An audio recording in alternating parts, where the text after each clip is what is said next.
All right, ladies and gentlemen, today we are going to talk about mercantilism. Before we start, there are two important things to remember. First of all, as has been the case for this entire unit, the age of exploration is occurring at the same time as home countries are trying to expand their power, and now they're not just trying to expand their power over the people they control within their original country, they're also trying to expand control over the new colonies. The second thing to remember is that economics as a science or a social science is not technically a modern common discipline yet. This is about to change when countries start thinking about how to raise money and not just on a tax by tax, day by day, or year by year basis. Okay, that being said, mercantilism is the dominant economic system during the age of exploration. Mercantilism is an economic system in which raw materials and natural resources, such as Chucky over here, are taken from the colonies to support the home country.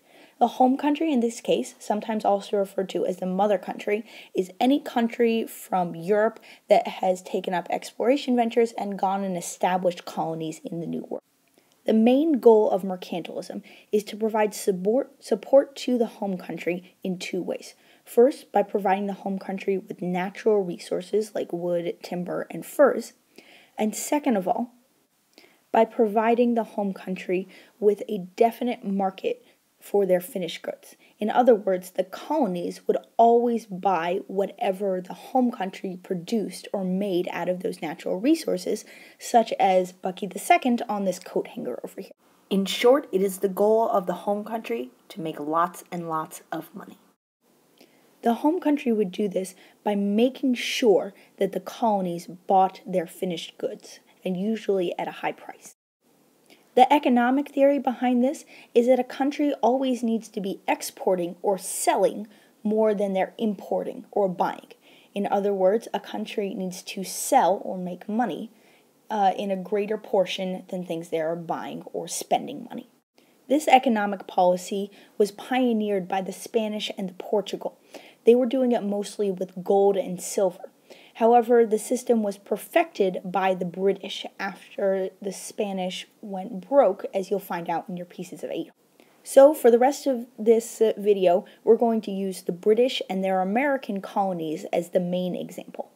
Now, there was one big problem with the system of mercantilism, and that was that the home countries, when the process was first developed, didn't necessarily have a way to force the colonies to sell them natural resources and then buy finished goods back from them.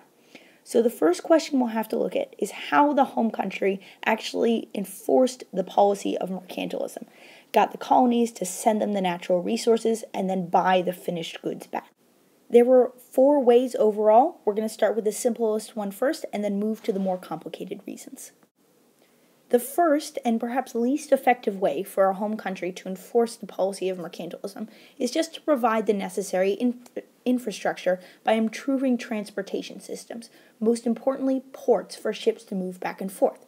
This is how some of the most effective and efficient ports got established in America, such as New York Harbor, Boston Harbor, and Baltimore Harbor.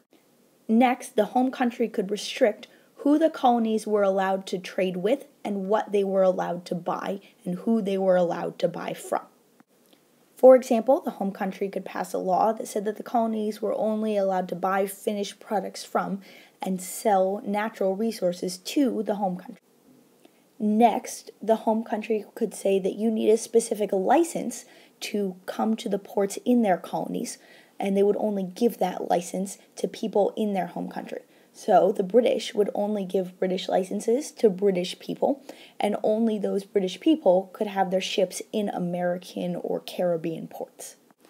Or if the home country wanted to do this by product basis, they could grant a monopoly to one company that produced one specific product, such as the British East India Company, which was the only legal provider of tea to the colonies.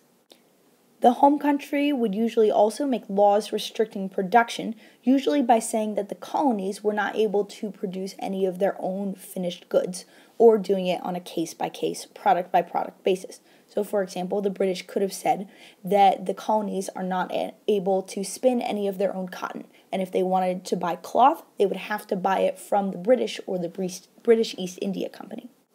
Passing laws restricting production had an extra added bonus for countries like the British, because if America was only able to buy finished goods from British companies, that meant that the British companies and the British government could add a tax onto those goods.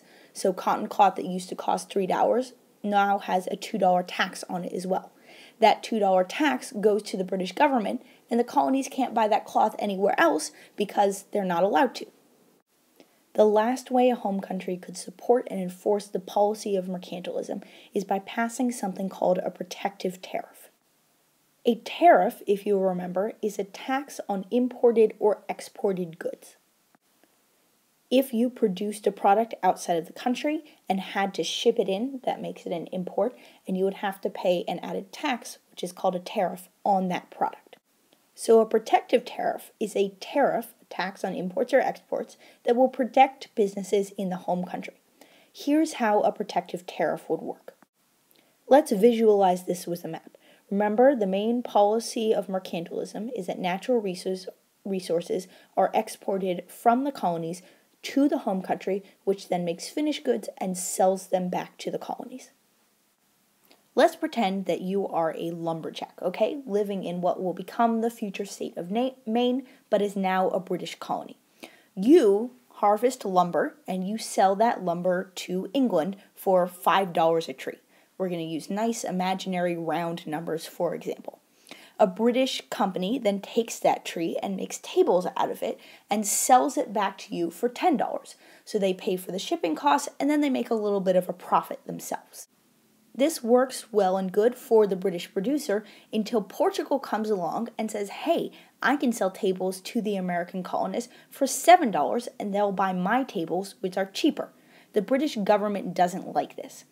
If they don't want to actually restrict production by forbidding any Portuguese ships to enter U.S. harbors, they can add something called a protective tariff. In this example, the British add a $10 protective tariff to all Portuguese products, which means that a table that used to cost $7 from Portugal now costs $17. That makes the British table cheaper once again, and the American colonists more likely to buy the cheaper $10 British table rather than the $17 Portuguese table. The British company is going to make all of the money because they're getting all of the customers. You might think that this system would make the colonists extremely angry, but for countries like England and France, this system worked for a very long time. Remember, the colonists are benefiting as well.